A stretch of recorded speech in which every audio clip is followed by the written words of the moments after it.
Hi students, आप कैसे हो? आशा करते हैं आप बहुत अच्छे होंगे। फिजिक्स की आज की नई क्लास में स्वागत है। आज आप जो पढ़ेंगे वो अमीटर का अंशशोधन पढ़ेंगे। इससे पहले वीडियो में आपने वोल्ट मीटर का अंशशोधन पढ़ा था। किसका अंशशोधन पढ़ा था बताओ बेटा? वोल्ट मीटर का अंशशोधन। आज जो आप पढ़ रहे हैं अमीटर का अंशशोधन पढ़ रहे हैं। तो देखो ये बहुत अच्छा टॉपिक है और जो आपने वोल्ट मीटर का अंशशोधन पढ़ा था, वोल्ट मीटर का अंशशोधन पढ़ा था, ठीक उसी प्रकार से अमीटर का अंशशोधन पढ़ेंगे। बहुत जोरदार टॉपिक है, आपकी समझ में आएगा। मैं वो वोल्ट मीटर का भी आपको चित्र समझाऊंगा और यहाँ पे भी, क्योंकि आप में कन्फ्यूजन ना हो जाए कि इस चित्र में और इस चित्र में क्या अंतर है। देखिए बेटा, एक विभव मापी, पहले तो ये अंशशोधन होता है क्या है एक बार इस चीज बेटा, अमीटर जो बनाया जाता है ना उसमें ऐसे लिखना होता है, आपको लिखना ही होगा, ये ध्यान रखना।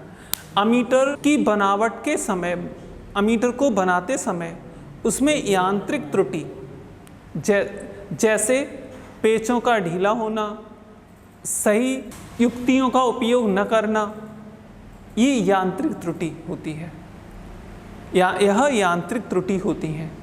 दूसरा, अमीटर में लगे पैमाने का अंशांकन ठीक प्रकार से न होना। अंशांकन मतलब जो चिन्ह लगे होते हैं वो ठीक प्रकार से न होना। तथा स्प्रिंग, अमीटर में लगी स्प्रिंग का स्प्रिंग नियतांक सभी स्थानों पर समान न होना। अमीटर के द्वारा लिए गए पाठ में त्रुटि का कारण होता है। अमीटर द्वारा लिए गए पाठ में त्रुटि का कारण होता है। अमीटर जो पाठ लेता है बताता है कि 2 एम्पियर के 4 एम्पियर जो विद्युत धारा है वो त्रुटिपूर्ण होती है, उसमें कुछ कमी होती है। मैं ये नहीं कह रहा बहुत सारी, उसमें कुछ कमी होती है, उसमें कमी के ये कारण होते हैं। विभव मापी के द्वारा धारा ज्ञात करना, अमीटर के द्वारा धारा ज्ञात करना, दोनों में अंतर ज्ञात करना, उस अंतर को अमीटर का अंशशोधन कहते हैं। उस अंतर को अमीटर का अंशशोधन कहते हैं। बताओ बेटा क्या? अमीटर द्वारा धारा का मापन करते हैं जो त्रुटिपूर्ण होता है, और विभव मापी द्वारा धारा का मापन करते हैं जो शुद्ध मान होता है। अशुद्ध मान और शुद्ध मान में अंतर ज्ञात करते हैं। यह अंतर अंश अमीटर का अंशशोधन होता है। यह अंतर अमीटर का अंशशोधन होता है। इनमें खींचा गया वक्र अंशशोधन वक्र कहलाता है। इनमें खींचा गया वक्र किसमें? त्रुटिपूर्ण मान और अंशशोधित मान मतलब अंतर में एक वक्र खींचे तो अंशशोधन वक्र कहलाएगा।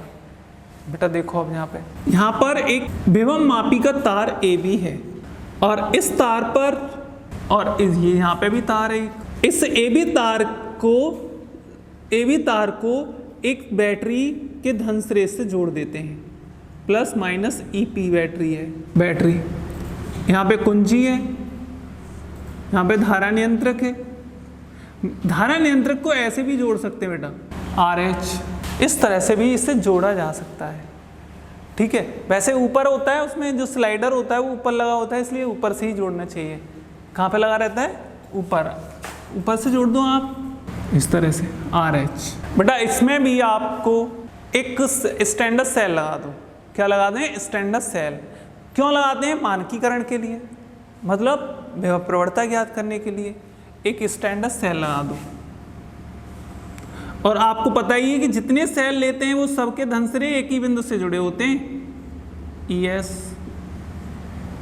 ES ले लिया, और यहाँ पर एक द्विमार्गी कुंजी लगा दो इस जगह पे, ऐसे लगा दी पहले से ही। अभी वाले में भी ऐसे ही था। अब देखो नीचे एक और परपथ जोड़ते हैं। इसमें एक कुंजी, एक सेल, एक कुंजी K1 और सेल E,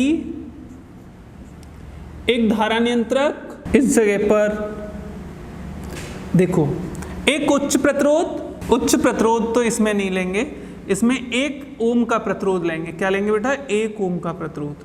वो समझ में आ जाएगा कि 1 ओम का क्यों नहीं। आप प्रतिरोध बॉक्स ले ले तो उसमें 1 ओम डाल दो। यदि आप यहाँ पे 1 ओम लिखा है मैंने, एक यहाँ पर अमीटर।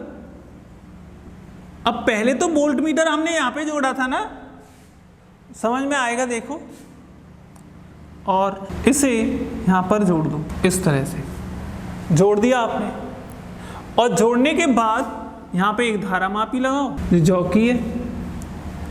इस तरह से ये आपका परिपथ है। आप सीधे जोड़ सकते हो, जरूरी नहीं है वो तो तार लग रहे हैं यहाँ से, आप सीधे जोड़ो।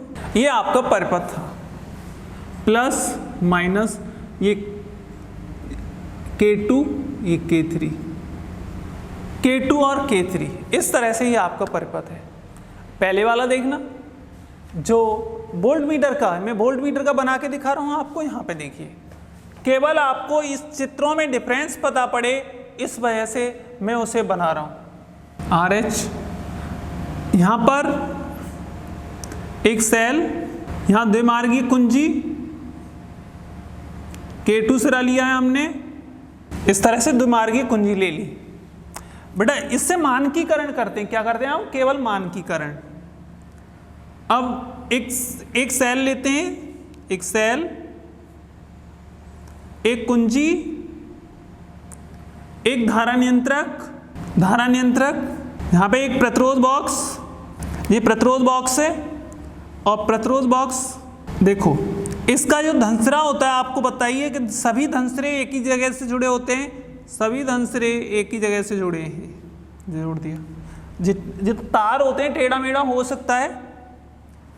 देखो बेटा, इसमें एक, इसके सिरों के बीच प्रतिरोध, इसमें एक वोल्ट मीटर जोड़ दो जो वोल्टता को नापता है। ये अशुद्ध मान पड़ता है, अशुद्ध मान, और इससे ये इस तरह से यहाँ पे जोड़ दो। ये इस तरह से है आपका टॉपिक। बेटा देखो, अब इसमें सबसे पहले आपने एक यहाँ पे गैल्वेनोमीटर और जी। बेटा इसमें क्या है, आपने जब इसको करा था तो कुंजी K2 को ऑन करा था, K3 को ऑफ। इसमें भी यहाँ पे K2 को ऑफ करेंगे। पहले चित्र के बारे में बता दें, पहले किसके बारे में बता दें बेटा? संरचना के बारे में। संरचना क्या है इसकी? देखो, AB एक विभव मापी का तार होता है जो मैग्नीन या कंस्टेंटन या नाइक्रोम का होता है। ये 10 मीटर लंबा तार होता है, ये विभव मापी है। AB तार के A सिरे से एक सेल EP के धनसिरे को जोड़ देते हैं, और B सिरे से एक धारा नियंत्रक RH लगाकर एक कुंजी जोड़कर EP सेल के ऋण सिरे से जोड़ देते हैं। इस प्रकार प्राथमिक परिपथ बनता है। कौन सा परिपथ बना बेटा? प्राथमिक परिपथ। इसके बाद आप विभव मापी के तार AB के उच्च विभव वाले सिरे A से एक मानक सेल ES का धन विभव वाला सिरा जोड़ देते हैं, धन विभव वाला सिरा जोड़ देते हैं, और मानक सेल के ऋण विभव वाले सिरे को एक द्विमार्गीय कुंजी के K2 सिरे से जोड़ देते हैं। कौन से सिरे से? K2 सिरे से। द्विमार्गीय कुंजी के K2 सिरे से जोड़ देते हैं। फिर बताएंगे आगे। एक सेल E, एक कुंजी K1 और एक धारा नियंत्रक RH1 तथा एक अमीटर और 1 ओम का प्रतिरोध श्रेणी क्रम में जोड़ लेते हैं। ये सब श्रेणी क्रम में जुड़े हैं। इसमें श्रेणी क्रम में ये नहीं है, वोल्ट मीटर समांतर क्रम में, यहाँ पे ये सब श्रेणी क्रम में जोड़ देते हैं। 1 ओम के प्रतिरोध का उच्च विभव वाला सिरा, बताओ बेटा इसका उच्च विभव वाला सिरा, ये धन के कारण ये उच्च विभव वाले सिरे को तार AB के उच्च विभव वाले सिरे से जोड़ देते हैं। देखो जी जुड़ रहा, उच्च विभव वाले सिरे से। और प्रतिरोध यानी 1 ओम के निम्न विभव वाले सिरे को द्विमार्गीय कुंजी के 3 सिरे से जोड़ देते हैं। द्विमार्गीय कुंजी को धारामापी जी से जोड़कर जॉकी से जोड़ देते हैं, से जोड़कर जॉकी से जोड़ देते हैं। समझ में आ रहा है क्या आपके? इससे जोड़कर जॉकी से जोड़ देते हैं। इतना आपको संरचना में बताना है। फिर बेटा बताना है आपको वर्किंग मेथड में। वर्किंग मेथड जो बताएंगे आप, वर्किंग मेथड में सर्वप्रथम प्राथमिक परिपथ में धारा प्रवाहित करने के लिए, सर्वप्रथम प्राथमिक परिपथ में धारा प्रवाहित करने के लिए कुंजी K को ऑन करते हैं, कुंजी K को ऑन करते हैं, जिससे प्राथमिक परिपथ में धारा बहने लगती है। अब मानकी विभव मापी के मानकीकरण के लिए, विभव मापी के स्टैंडर्डाइजेशन के लिए कुंजी K2 को ऑन करते हैं, K3 को ऑफ रखते हैं। K2 को ऑन करते हैं, K3 को ऑफ रखते हैं और जॉकी J को AB तार पर जगह जगह पर स्पर्श कराते हैं और शून्य विक्षेप की स्थिति खोजते हैं। कौन सी स्थिति? शून्य विक्षेप यानी अविक्षेप की स्थिति खोजते हैं। माना कि A सिरे से L1 दूरी शून्य विक्षेप प्राप्त होता है। इसे नल डिफ्लेक्शन बोलते हैं। नल डिफ्लेक्शन पॉइंट, शून्य बिंदु प्राप्त यानी शून्य विक्षेप प्राप्त होता है। अब देखो बेटा कितनी दूरी पर? L1 दूरी पर। तब ES बराबर कितना हो जाएगा? ES बराबर XL1। यहां से X इज इक्वल टू कितना हो जाएगा? X इज इक्वल टू हो जाएगा ES upon L1। This equation first, ये समीकरण नंबर 1 है। बेटा समझ में आया? अब देखो आगे। अब RH1 के द्वारा हम क्या नहीं कर रहे, 1 ओम का प्रतिरोध डल रहा है, यहाँ पे और यहाँ पे अंतर है। RH यानी K3 अभी हमने ऑन नहीं करा, K3 को क्या नहीं करा बताओ बेटा? ऑन नहीं करा है। हम RH1 के द्वारा अमीटर में धारा के मान को नियत कर देते हैं। अमीटर में धारा के मान को, निश्चित मान की धारा लेते हैं। RH1 के द्वारा अमीटर में निश्चित मान की धारा लेते हैं। यह धारा परिपथ में धारा होती है जो त्रुटिपूर्ण होती है। यह धारा परिपथ में धारा होती है जो त्रुटिपूर्ण होती है। इस धारा को किसने नापा बताओ? अमीटर ने। अमीटर सदैव गलत बोलता है, अशुद्ध मान देता है। दोबारा सुन लो एक बार फिर। कुंजी K1 को ऑन करके RH1 के द्वारा अमीटर में निश्चित मान की धारा प्राप्त कर लेते हैं, किसी मान की धारा प्राप्त कर लेते हैं। यह धारा परिपथ में धारा होती है जो त्रुटिपूर्ण होती है। कौन सी होती है बेटा? त्रुटिपूर्ण। यानी 1 ओम के परिपथ में 1 ओम के प्रतिरोध में धारा है। कौन सी धारा है ये? 1 ओम के परिपथ में धारा है या प्रतिरोध में धारा है। इसे I से प्रदर्शित कर रहे हैं। कौन सी धारा निकाल लिया अब आपने? अमीटर से। ये अमीटर से प्राप्त करी है आपने ये धारा। किससे प्राप्त करी है? अमीटर से। अब बेटा इसके बाद अब कुंजी K3 को ऑन कर देते हैं। अब जी काम करेगा। अब इससे मतलब नहीं है हमें ये मान कितना दे रहा है। अब किसको चालू कर रहे हैं? विभव मापी को। कुंजी K3 को ऑन कर देते हैं और जॉकी को AB तार पर पुनः जगह जगह पर स्पर्श कराते हैं और शून्य विक्षेप की स्थिति खोजते हैं। कौन से तार पर बताओ बेटा? AB तार पर जगह जगह पर स्पर्श कराते हैं और शून्य विक्षेप की स्थिति खोजते हैं। देखो बेटा A से L2 दूरी पर, A से L2 दूरी पर शून्य विक्षेप की स्थिति प्राप्त होती है। कहां से? A से L2 दूरी पर शून्य विक्षेप की स्थिति प्राप्त होती है। देखो बेटा फिर अब आगे इसके बाद आप क्या करोगे? A से ये तो प्राप्त हो रही है ना शून्य विक्षेप की स्थिति। अब AJ के बीच विभवांतर 1 ओम के प्रतिरोध के सिरों के बीच विभवांतर के बराबर होगा। ए जे के बीच विभवांतर 1 ओम के प्रतिरोध के सिरों के बीच प्रतिरोध विभवांतर के बराबर होगा। विभवांतर बताओ बेटा, B बराबर कितना लिख दूं मैं? B बराबर IR, B बराबर XL2। विभव मापी से कर रहे हैं, B बराबर XL2, परंतु B बराबर कितना होता है? IR, लेकिन R बराबर कितना है यहाँ पे? 1 ओम। तब बताओ I बराबर कितना आया? डैश लिख रहा हूं मैं यहाँ पे, I डैश विभव मापी से प्राप्त है ना ये, बराबर XL2। बताओ बेटा X का मान कितना है? I डैश बराबर ES upon L1 L2, I dash बराबर L2 बटे L1 इंटू ES। यह परिपथ में 1 ओम के प्रतिरोध में धारा का विभव मापी से प्राप्त मान है। किसके द्वारा? विभव मापी से प्राप्त मान है। जी वाला किसके द्वारा प्राप्त मान था? अमीटर के द्वारा। और जी किसके द्वारा प्राप्त मान है? विभव मापी द्वारा। दोबारा सुन लो एक बार फिर बेटा। सबसे पहले हम कुंजी किसको, यानी कुंजी K1 को ऑन कर देते हैं। K3 P3 कुछ भी ऑन नहीं है, सब बंद है। कुंजी K1 को ऑन कर देते हैं, जिससे ये परिपथ चालू हो जाएगा और अमीटर में धारा होगी ना, अमीटर की सुई किसी बिंदु पर तो होगी। अब RH1 द्वारा अमीटर में इच्छित मान की धारा प्राप्त कर लेते हैं। कैसी मान धारा?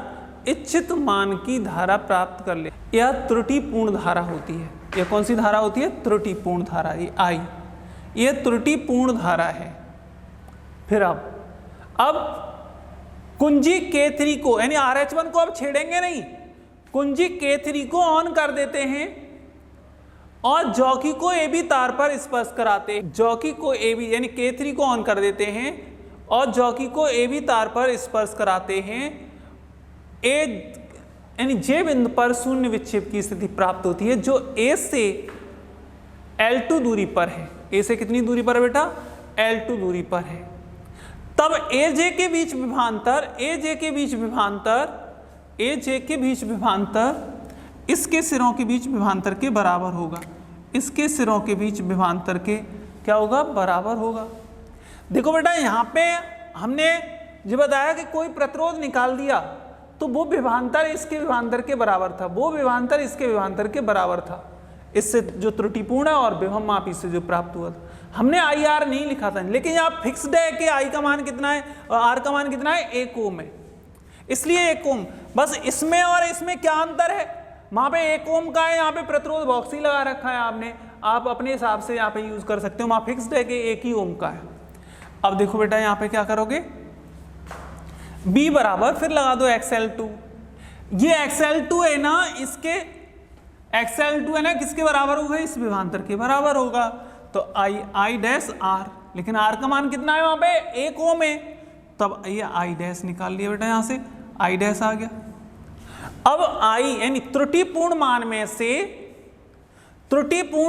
से I डैश को घटाने पर एक अंतर प्राप्त होगा, त्रुटि प्राप्त होगी। यह त्रुटि अमीटर का अंश शोधन होती है। यह त्रुटि अमीटर का अंश शोधन होती है। क्या होती है? अंश शोधन। जब I माइनस I डैश यानी त्रुटि में और त्रुटिपूर्ण मान में एक वक्र खींचते हैं तो वो इस तरह का एक वक्र आता है, I माइनस I डैश, और ये वक्र इसी टाइप का, ये I है। इसे अंश शोधन वक्र कहते हैं। बेटा क्या कहते हैं? अंश शोधन वक्र कहते हैं। इस प्रकार ये एक टॉपिक था, इसमें थोड़ा सा मैं आपको यहाँ पे समझा रहा हूँ, इसे देखना। इसमें और उसमें अंतर क्या है? इसमें और उसमें केवल अंतर ये है कि यहाँ पर, वहाँ पे तो 1 ओम का प्रतिरोध है और यहाँ पर कितने ओम का है? यहाँ पे RV है और प्रतिरोध बॉक्स है। हम यहाँ पर भी RH2 लेते हैं, RH1 लेते हैं। इसमें भी कुंजी K1 था और यहाँ पे E लिया होगा आपने। इस तरह से इसमें कैसे बताओगे? देखो, इसमें इस तरह से बताना है, कुंजी K1 को ऑन कर देते हैं, कुंजी K1 को ऑन कर देते हैं और RH1 को एक फिक्स वोल्टता पर, यानी RB के सिरों के बीच से एक प्रतिरोध निकाल लेते हैं और उस प्रतिरोध के सिरों के बीच वोल्ट मीटर से RH1 को स्थिर करके निश्चित मान की वोल्टता प्राप्त कर लेते हैं, निश्चित मान की वोल्टता प्राप्त कर लेते हैं जो त्रुटिपूर्ण मान होता है। वोल्ट मीटर से मापा गया मान त्रुटिपूर्ण मान V होता है। फिर आपने क्या करा, अब कुंजी K3 को ऑन कर देते हैं, K2 को ऑफ रख, कुछ नहीं करा इसमें, K3 को ऑन कर देते हैं, K2 को ऑफ कर देते हैं और जॉकी के द्वारा AJ के बीच, AB के बीच शून्य विक्षेप की स्थिति खोजते हैं। किसकी स्थिति खोजते हैं? शून्य विक्षेप की स्थिति खोजते हैं। AJ के बीच, AB के बीच शून्य विक्षेप की स्थिति खोजते हैं जो A सिरे से L2 दूरी पर प्राप्त होती है, जो A सिरे से L2 दूरी पर प्राप्त होती है। बेटा AJ के बीच विभवांतर RB के सिरों के बीच विभवांतर के बराबर होगा। विभवांतर V डैश बराबर AJ के बीच विभवांतर XL2। अब तुमने ये तो शुद्ध मान है, x का मान कितना था आपने निकाला था, ES बट्टे, बिल्कुल सेम फॉर्मूला है, यहाँ B डैश था जो हो जाएगा L2 बट्टे L1 जी ES। इस प्रकार ये दो टॉपिक मैंने आपको आज के वीडियो में करवाए, अगले वीडियो में फिर आगे पढ़ाएंगे। तब तक धन्यवाद, टेक केयर। बार बार इसको वीडियो को देखना।